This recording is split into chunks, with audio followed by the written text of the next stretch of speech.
All right, yeah, PowerPoint. Whoa, guys.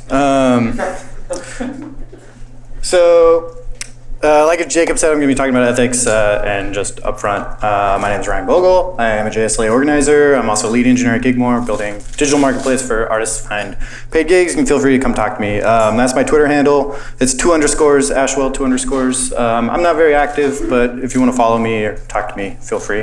So of course, this wouldn't be a talk if there wasn't a disclaimer up front, right? So first, I'd like to apologize to the visual learners in the audience. I did not get enough time to prepare a killer slideshow, so it's going to be fairly bare bones and pretty boring. So you guys are just going to have to listen to me ramble. Sorry about that, but we're good. And then, I'm just a fellow engineer. I like to think of myself just a fellow engineer like you guys. I'm not an expert in computer science ethics or anything like that. Feel free to come up to me after the talk and tell me how dumb I am. First, before I really get into it, I want to talk about the motivation of this talk a little bit. So first, if I could get a raise of hands, who's paid for professional training in computer science, whether that's a code accelerator like Codesmith or something like that? Okay, so keep your hand up. Yeah, like a higher education. Yeah, it doesn't have to be a bachelor's degree. Just like if you not like online training, but like if you've paid somebody to go to a place and teach you programming, right? So keep your hand raised. Yeah, so if you have a bachelor's degree, that counts, right? If you have a bachelor's degree, that definitely counts. So of those of you with your hand up, keep your hand up if there was some sort of coursework on ethics. Yeah, right. A lot of hands went down. So you guys can put your hands down. So that's part of the motivation for this talk. I think that this is something we don't talk about enough in the industry. I think we're on the precipice of a lot of interesting technologies that have very big ethical ramifications, which I'll talk about a little bit at the end. This is something that I think we need to talk about more. I have a bachelor's degree. It was a quarter system. I had about 160 weeks of coursework, and only 10 weeks of that was on ethics. And it was only like an hour lecture on a Friday morning, and people were half asleep. And this is arguably one of the more important things we have to do as an engineer on a regular basis. And it's something I don't think we talk about enough. So that was my big motivation for why I wanted to do this. So real quick, basic dictionary definition of ethics, right? Moral principles that govern a person's behavior or the conducting of an activity. And already with the first 2 words, we kind of have a subjective statement, right? Moral principles. Well, what does that really mean? That's a social construct we all agree to, but that can change from region to region. What might be moral in one country is extremely, taboo in another. So already there's a little bit of ambiguity to this when you just start talking about ethics, right? So really it kind of comes down to responsibility in a lot of ways. So first, I'm going to touch on ethics in the workplace. This is going to be very brief because it's not really, this is more common sense stuff that I think people all understand, and we'll get into the more software engineering side of things. So in the workplace, engineering, we're engineers. This is a profession. This is not a job, right? So when you think of professionals, you think lawyers, doctors, engineers, right? You think of people that have jobs that have a lot of responsibility with them. As an engineer, you're privy to a lot of personal information. If you're taking addresses and credit card numbers from your users, you have to be responsible enough not to do malicious things with those. It could be considered unethical to show up to a meeting, looking like you spent the night in a gutter, right? So personal appearance can come into kind of the workplace, and having respect for your fellow employees. How you conduct yourself can be infectious to other engineers if you're not conducting yourself in a becoming manner. It can be something that can infect the rest of your employees, and people can start to care less, and as a result, the work of the entire company can suffer. As far as what Jacob touched on with the code of conduct, harassment, knowing it when you see it. I think most people know that, but it's not just knowing it, it's also speaking up about it, And then there's another kind of thing I like to talk about is proper compensation, right? If you're working like crazy to meet a deadline, a lot of us are on salaries, we're not getting paid overtime. If you're working crazy hours to meet a deadline, you should, give something back to the engineering team once they get done, right? Maybe you take a day out of the work week to go-karting or something. You do something to give back. If you're constantly abusing your engineers in that sense, then you're not managing your company in a very ethically sound way, right? And so then a lot of this comes back to self-analysis and review, making sure that you're reviewing your own work and reviewing how you're conducting yourself and making sure that you're not, overstepping some boundaries. All right, so I think that's all pretty common sense, right? I think most people are on board with that. So let's talk about, as an engineer, what does it really mean as far as ethics go? And so I'm going to go over the general moral imperatives of one of the code of ethics that's out there. There's two big ones for software engineering. If you haven't heard of the ACM, it's the Association for Computing Machinery, they have a long code of ethics, and they have 4 sections to this, and I'm just going to go over the first one, which is the most general moral imperatives.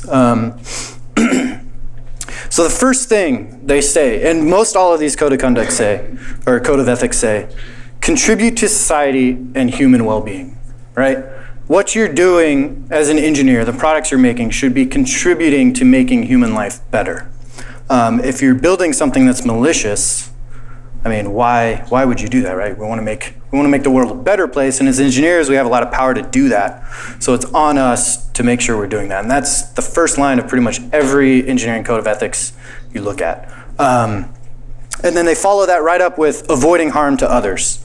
So making sure that we're not creating avenues in our products that can create harm to a community or create harm to people that are using the product, right? And then there's, the next item, honesty and trustworthiness. And this isn't just about being honest with employees, it's about being honest with clients. If a client comes to you and asks you to do something that is outside your skill set, if they're requesting some sort of heavy algorithmic thing that you've never done before, you can't just say, oh yeah, we'll get that done. You gotta say, you know what, I have to be honest with you, this is outside my realm of experience. I'm not an expert in this. Maybe I'm not the best person to hire for this job. And for some people that seems kind of like crazy. Well, why would you do that? Well, you just go learn the thing. Well, yeah, that's true, but you should be upfront with your client about that. You should say, you know what, we're gonna have to do some research and analysis on this. We're gonna have to figure it out because this is outside our realm. And if you're being that honest with your client, most likely you're going to be rewarded in the end. They're going to want to stick with you because if it's 6 months down the line and you're over budget and over schedule, and then you come out and be like, oh, well, yeah, we didn't really know how to do this, so we had to figure it out. They're going to be like, well, why didn't you tell me this in the first place? If it costs you the business up front, yeah, that's a shame, but it's going to cost you more business in the long run if you're not honest and open about it, right? Because if you start getting a bad reputation that you kind of blindside people all the time, that's going to start looking very kind of negatively on your company as a whole, right? So then the next tenet is be fair and take action not to discriminate. Now, I don't think anybody in this room is going to be actively discriminating in their products, right? This is more about the unconscious discrimination, the thing you don't realize you're doing as you're doing it, right? Has everyone seen the video of the soap dispenser with the guy who has a very dark pigmented skin and he puts his hand on the soap dispenser and it doesn't dispense soap, and then a white guy puts his hand under there and it dispenses soap, right? So the soap dispenser itself is discriminating against people with very dark skin because the light sensor they put in there didn't pick up a dark pigmented hand. Now, why did that happen? It's probably the QA process, right? And that's a biased QA process that nobody caught this is something that was installed in a bathroom somewhere. It's not like it was, still in testing. So you have to make sure that you're really thinking about the product from all of the perspectives and making sure that you're not unconsciously discriminating against people. There's been another one with facial recognition, right? Facial unlock technology. People train these facial recognition systems on, big data. And if you're running the same kinds of faces through your system, you end up with a facial recognition system that when some people look at it says, maybe it says, this is an actual thing that happened, right? Maybe it says something like, open your eyes are closed. It's like, no, this person's eyes aren't closed. They just have very narrow eyes. That's something people have. And if you're not properly training your systems for all the possibilities, you've now built a discriminatory system. And that may be through no personal one person's fault. That's just kind of a lack of oversight, right? That's not thinking through everything that goes into your system. And this is, these are moral principles, right? If you're going to be building a facial recognition system, it should work for faces. If it doesn't work for some subset of faces, that's discriminating, right? And so the next few items, there's 2 items here, ownership and credit. So just because you build something doesn't necessarily mean you own it, right? If it's intellectual property, then it's intellectual property of the business. The business has hired you and paying you to build something for them. At the end of the day, they own it. You can't just take a chunk of it and go do your own thing with it. And you got to make sure credit is due, where credit is owed. So if you can't be going out there and taking credit for someone else's intellectual property, right? You need to make sure that you're not thinking of the code you write as solely your own. It's part of a larger entity. Unless you own the company or it's if it's open source work, then it's kind of owned by the community. It's not even really owned by you. It's kind of owned by everyone that works on it. But so making sure that you're not taking ownership over something that's truly not yours. And then the last 2 items are respecting the privacy of others and honoring confidentiality. So the 2 pieces of this are right. You're privy, as an engineer, you're privy to a lot of personal data on the people that are using your product. And you need to respect that privacy. If you want to go through the database to look for certain types of people, like what are you doing? Like why are you, that's not responsible, right? You need to be responsible with the data you're taking care of. If you take all the actions to secure your API system to make sure that people who aren't logged in can't request the physical address of another user, you make sure they can only request the physical address of their own user account, but then you forget to lock down your database and somebody can just connect to the database and get everything. Like that's a big deal, right? You need to make sure that at every link of the chain, you're taking responsibility over the private data you've been given by your users and making sure that you're treating that like it's your own personal data, right? And then honoring confidentiality. Everybody in here signed an NDA, but you shouldn't have to sign an NDA, right? If a good friend of yours comes and tells you their app idea, they're trusting you to not go build that thing or go sell it to somebody else, right? So there's an unwritten kind of confidentiality. Whether you sign an NDA or not, if somebody's confiding an idea or some sort of new feature or something, you need to make sure that you're honoring the confidentiality, the unspoken confidentiality of that agreement, of that conversation, right? So that's just the starting point. There's 3 other sections that go into more personal responsibility stuff, but I really just kind of want to get people thinking about this stuff a little bit more, right? Because I don't think we think about it enough. So let's kind of look at maybe some examples or talk about some examples, recent conundrums that have happened, right? Gamergate and swatting, 2 horrific things, right? You guys know what swatting is, right? So swatting is when somebody releases the personal information of a person and then they take that personal information to basically call in a tip to the FBI or someone to get a SWAT team sicked on that person's place of residence. So this has happened. This has been a big thing on Twitch and streaming services.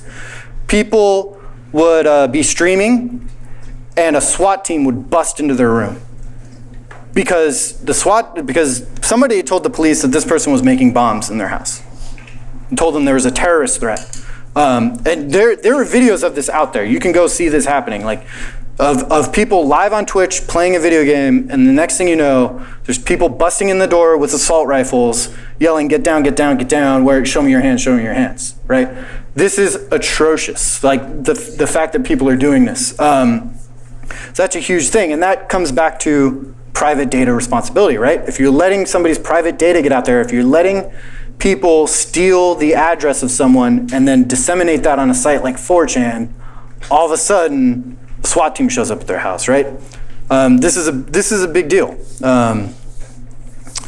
Google Street View, when it first started, there's a lot of ethical questions about that, right? I mean, now they blur people's faces and license plates, but I mean, the fact that Google has taken pictures of the entire world and made those publicly available to anyone, there can be a lot of nefarious uses for that data. So when it first came out, there was a lot of people that were like, hell no. I mean, there was a town in England where the people linked up arm in arm in front of the Google Street View car to not let it into their city. The driver ended up turning around and they never took the pictures of that town. This was very early on, right? So there's a lot of ramifications from the systems we build, and that's what I'm trying to get at. It's like you have to think about these things, right? Twitter and Facebook in the recent election have been kind of implicated in basically allowing for some social engineering, and social hacking is a thing that's on Facebook. Facebook has been notorious for doing things in the past that are kind of like, whoa, really? They did basically a psychological experiment on their users, right? Once upon a time, they took a certain segment of users and they showed them more positive content, took another segment and showed them more negative content, and then tracked the posting of those two user groups, and they found that, the people that see more positive stuff post more positive stuff, and the people that see more negative stuff post more negative stuff. They didn't ask anybody if they could do this. There was no sign-in, there was no opt-in. They just did it. Usually when you do that kind of an experiment, there are legal avenues you have to go through, there's paperwork you have to do, you can't just experiment on people. And Facebook does it all the time. I mean, they've admitted to purposefully crashing the Android app for an hour at a time just to see how many times a person would try to reopen the app, right? I mean, you have to be in a pretty cocky place to be able to feel like you can do that. To feel like, oh yeah, we're not going to lose any users. We can just crash the app and see what happens. But I mean, that's the kind of stuff these big companies are doing, and they're privy to so much data. So that's a problem. And at the end of the day, it sometimes comes down to the individual engineers to try and speak up about this stuff. Self-driving cars, that's a huge thing. They talk about the trolley problem. Have you heard about the trolley problem? Right? So if you have a trolley car that's going out of control down the tracks, and there's 5 people tied to the tracks on one side, and there's 1 person tied to the tracks on the other side, and there's a switch you can switch to switch. Do you switch tracks? So as a human, we can make that decision. But with self-driving cars, those decisions are now being made by machines. So what was once something that you could type, a human made an error in a moment of crisis, now it's an unfeeling machine making that choice. So now that comes back on the engineers who built the system for responsibility of making that choice in real time, right? So this is a big deal. And these are things that, frankly, most of our federal politicians don't really understand the complexities here. And the technology is moving at such a rate that they can't really keep up with the regulatory pieces of it, right? And so then that also comes in with, AI, machine learning, big data, all the things there, that kind of goes into some of that stuff. Privy to all this data, doing these, thought experiments on it, and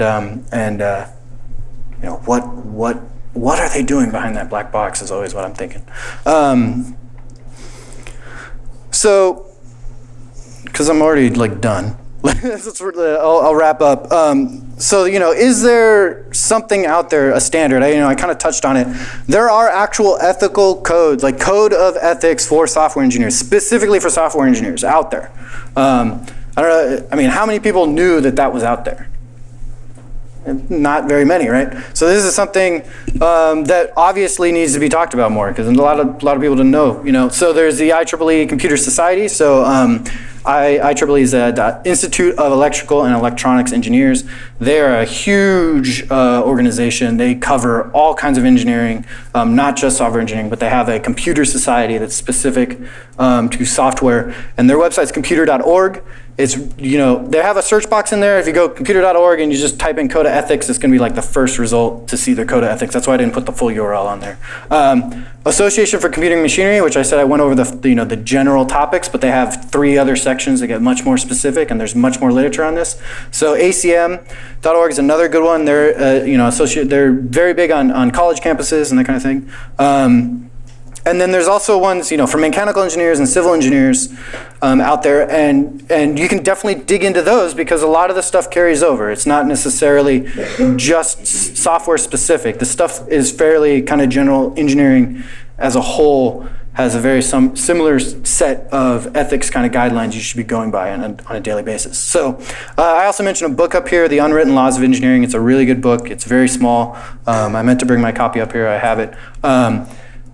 I just wanted to mention it because this book was originally published in 1944. Okay, it's not specifically about ethics. It's about conducting yourself in the workplace, but everything in it still holds true. So this is not new stuff. This is stuff that has been around forever. It was revised in 2001. So anyway, so what can you do, real quick? Before this is the last slide. Don't worry. What can you do? Trust your moral compass. Something feels wrong, say something. Sometimes that can be hard if it's your boss specifically asking. But ACM, IEEE, they'll give you literature on what to do in these situations. So go out there and research. If you feel like you're in a position that makes you uneasy, figure out what you can do. There are avenues for figuring this stuff out. I think there need to be more in the industry, but if it feels wrong, say something. Add an ethical review to your personal process. And this kind of leads me to the second point, which may feel really dirty to do, but put yourself in an evil pair of shoes. Try to empathize with the malicious user. If you're building a system, try to think about how people would abuse that system. And if you if you can come up with very easy ways to abuse a system, and it's not necessarily an easy thing to do, it feels very dirty to try and do on a daily basis, right? But if you find ways that people could improperly use your system, then you need to provide the tools to combat that, right? Twitter's kind of been notorious. Twitter has reporting, but they don't really seem to act on it that often. The Overwatch community's had a lot of trouble with this. Blizzard has put in very robust reporting tools, but then if the company's not acting on those reports, that's only a half measure, right? So it's not only about putting in the tools to be able to report bad behavior and to try and prevent it, but also knowing what to do when it happens, because it's probably going to happen. And then lastly, take responsibility for these systems. We're all human. We all make mistakes. You can't be perfect every time. But at the end of the day, you got to hold yourself responsible for this stuff. If you're not going to be able to see all the corners, but if something bad starts happening, you got to react. You got to take the responsibility to fix it. You can't just be negligent and let it slide, right? So that's it. I just want to get you guys thinking about it a little bit more, right? So I hope that, I think I raised a lot of questions, didn't give you any answers. That's fine. Go find your own answers. All right. Thank you, Ryan. So we're going to do a little Q&A, right? Okay, sure. All right. Question. What ways through technology can you see that can help the education or this process in general, right, of keeping software itself ethical? GitHub is, for example, an incredible platform that has the opportunity to help us remain more ethical as well. Right. Do you have any ideas on that? I don't know. I think there needs to be, I think the first step is more conversation, right? I don't think this is talked about enough. I think there needs to be more awareness and more conversation about it, but there are big players in the space who kind of are the key masters, and they could potentially put safeguards in place and do things to enforce this a little bit more. But yeah, it's tricky. I don't expect to have all the answers. It's a process, right? Software engineering is a process. We can only learn from the mistakes we make, and you just have to continually try to do better. Yeah, what's up? Jay Dorfman? Hi. Great talk, by the way. It was really good. It got me thinking, like, you have all these ex-Facebook executives like Sean Parker all of a sudden having a moral issue on the way Facebook does some of the things that you're talking about. And it kind of gets me thinking, it's like, well, are they just doing that for press, like to get themselves back in the news? Like, shouldn't they like give their money back if they like already have this like moral How did you all of a sudden just grow a conscience? Right. Yeah. And that's what it got me thinking. I was like, geez, like No, I think it's a conversation that's not being had enough. You look at it just makes me bad. You look at all the conferences out there. I haven't been to a bunch of big conferences, but how many big conferences have a talk about morals and ethics and programming? I mean, none come to the top of my head. I'm pretty sure a lot of them do. A lot of them do? Okay, good. I mean, I haven't been fortunate enough to go to one. It's not ubiquitous, it's not cross-cutting, but it's not rare. Yeah. Well, I still think it's probably rarer than it should be in a lot of ways. I think They're not promoting it. you're right. Hey, come to this really great talk about that. All right. You do a couple more? Or? Kind of on that Oh yeah. note. So I think it's really easy to dismiss, people in those high positions who come out and, denounce like an organization that they might have been a part of. And yeah, part of it might be like maybe they did kind of just step back, take a big view, and have a change of heart in terms of how things are going. But in the end, everybody has incentives, and like someone's decision to like give back money, for example, to an organization that they think is okay, like not making the money in accordance with their worldview isn't an obvious decision, because like in the greater scheme of things, there's other ways in which like they might want to help the world, and like it's almost tenuous at best as to whether or not like people in general agree on what we're all optimizing for when we talk about ethics, right? Like most people would agree, like like humans should have a great life, but then there's all these questions that come from that. It's like whether it's economically sustainable, whatever. But I think like we shouldn't be too quick to like dismiss what may ostensibly be like what may ostensibly seem like a ethical like hypocrisy. Right. I mean, all I'm getting at is I think there needs to be more conversation about this at like the individual engineer level. I don't think we as a group probably talk about it as much as we should. All right, one more question. All right. Yeah, hi. Thank you, js.la, and you guys for doing this. If you don't regulate yourselves, the government's going to regulate you. And some of these examples, doctors, nurses, civil engineers, lawyers, they're licensed. They'll slap you with licenses. Yep. So if you don't want that problem, Right. regulate yourself. That's the thing is engineering, and especially software engineering, has gone kind of unregulated in a lot of ways because people don't know how to regulate. It moves too fast. There's not enough knowledge out there. It's definitely kind of like a knowledge club. We know where bad behavior is, but the general public doesn't see it until Facebook's accused of tampering with the election, right? Right, but they just provided a medium. They didn't really have an active hand in it. But so how much can you punish a company that wasn't actively trying to do something? Their software was used in a way they didn't expect, and that's why I say on an individual engineer level, you should be thinking about these things and trying to put in the safeguards you can to be able to combat some of that stuff. All right, I got one last question that came to me. How do you enforce ethics or like ethical like engineering? Well, see, that's an interesting, and I think that goes back to the point of like lawyers and doctors, right? There's like ethical governing bodies that are going to come after you, and that just doesn't exist in engineering. So it has to be, right now, it has to be self-regulated. I don't know what the silver bullet is for that. Maybe we need a governing body. It would be nice if we built our own, because then, if we did it for ourselves, that would be the best way to do it. But it's probably not going to happen that way, right? And it's I don't know. I don't have the answers, but it's stuff I think we should be thinking about. That's why I wanted to do the talk. I was just like, awesome. Yeah, thank you so much, Ryan. Good round of applause. All right, we're gonna take a short little break, another 15 minutes. You guys can.